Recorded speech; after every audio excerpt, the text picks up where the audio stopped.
Hey everybody, it's Madison from Driven Kitchen, and this week we are talking all about sushi and selenium, because I hope by now you guys know I like alliterations, but it's also about mercury poisoning and how do we stay safe and prevent ourselves from getting sick even when we like to eat fish all the time. I would eat sushi every day if I could, but don't fret. Even if you don't eat sushi, this still applies to you because mercury is in cooked fish too. So unless you're vegan, stay and watch this video. It applies to you. So the outline of this video is we're gonna go through and first talk about mercury poisoning. Why is it so bad? Why do you need to care? And then we're gonna talk about selenium. Selenium, this little guy, is our superhero, our savior against fish and mercury poisoning. So you need to go and hear all about that. And then we're gonna talk about the relationship between the two. They coexist in a really interesting way that I love to talk to people about, so you're gonna hear all about it. Let's get started and talk about mercury poisoning. You might have heard about it. It's awful. It's not something that you ever want to experience. The symptoms can range from headaches and tinglingness in your muscles all the way to respiratory failure and death. So it's something that's really serious, and if you do eat fish and sushi regularly, it could happen to you if you're not careful. Now that we've established that you do not want mercury poisoning, let's talk about our savior, selenium. Selenium is a trace mineral which occurs in a lot of foods. It actually occurs in fish too, but we'll talk about that in a minute. And being selenium deficient is also really bad, sort of like mercury poisoning. Selenium does a lot for our body. Selenium is a part of thyroid function. It is one of the most important enzymes. It's responsible for our DNA repair enzymes working to kill cancerous type cells. So if you're selenium depleted, you will not be able to have those DNA repair enzymes working properly. Selenium is also a part of fertility. It's a part of proper liver and pancreatic function. Selenium is something we don't talk about often, but actually is super, super important. So yeah, you need selenium. And in a minute, I'll tell you how much you need, but more importantly, I'll tell you why we don't get enough. And it's not even that we don't get enough, it's that something is hijacking our selenium and taking it from us. That's in a minute.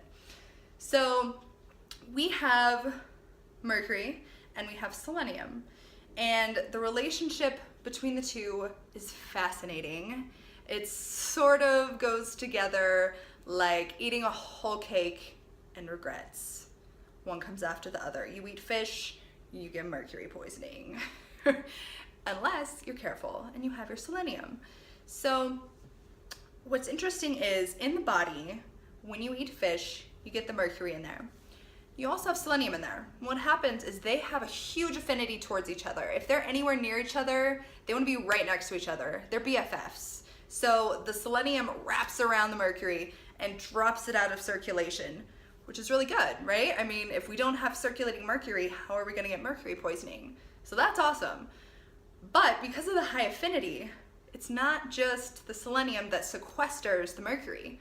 The mercury is also sequestering the selenium back and dropping it out of circulation. So you may not be getting mercury poisoning if you have enough selenium, but it can make you selenium deficient because all the selenium is going out on a date with the mercury and is gone. So then we go back to, well, if you're selenium depleted, why is that a problem? Like I said, DNA repair enzymes, you don't have those functioning. You don't have your thyroid functioning properly, your liver, your pancreas, your fertility can be compromised. So when we're talking about fish and selenium and mercury poisoning, it's more so the ratio that you have in your body of selenium to mercury. We need to make sure that the selenium is way, way, way above the mercury, because like I said, otherwise it'll deplete you, you'll be all out of whack, bad news. So the types of fish that have a really good ratio to selenium and mercury is like wahoo and mahi-mahi and cheap tuna. Cheap tuna, I don't know why. The expensive tuna has a ton of mercury in it, but like the cheap canned tuna, that's all right for some reason. So like I mentioned earlier, fish actually does contain selenium. I think it's like Mother Nature's way of being like, don't die. But as I just mentioned, wahoo, mahi-mahi, and cheap tuna, they have a good ratio. They have way more selenium than they do mercury. Now if we flip that, the types of fish that have way more mercury and way less selenium are fish like the expensive tuna, tilefish, shark, mackerel, and did I say tilefish? Tilefish. So avoiding those types of fish are probably a good idea unless, I mean, once in a while, if you're taking your selenium supplements, it's not gonna kill you. But if you do it on a regular basis, it just might. You need to be careful. So knowing the types of fish that have a good selenium to mercury ratio is half the battle. Now, if you want to take a selenium supplement, if you eat fish pretty regularly, I would recommend it. Now, a lot of people are careful when it comes to supplements, and I get it. You don't want a toxicity. There can be a toxicity with selenium, but that's exceeding 400 micrograms, which honestly, the average person gets 65. Ideal is 200. So if you take a supplement that's like 200 micrograms, that'd be ideal. You will get some from your diet, like I said, but if you're eating fish, it depletes you so fast that I highly recommend taking a selenium supplement if you're eating fish, which a lot of our diets nowadays are moving us away from the red meats and towards fish. So that's why I really wanted to make this video, is so people could stay safe and not be getting a bunch of mercury in their body. Or, like I said, which is sort of more importantly that's often ignored, is the selenium depletion, because it is so important and vital to all of our body systems. So let's see, I think I covered it all. We talked about the mercury poisoning, we talked about the selenium and the roles that it plays in the body, and the toxic relationship between the two. Well, it's sort of like a love-hate relationship, you know, keeps it interesting.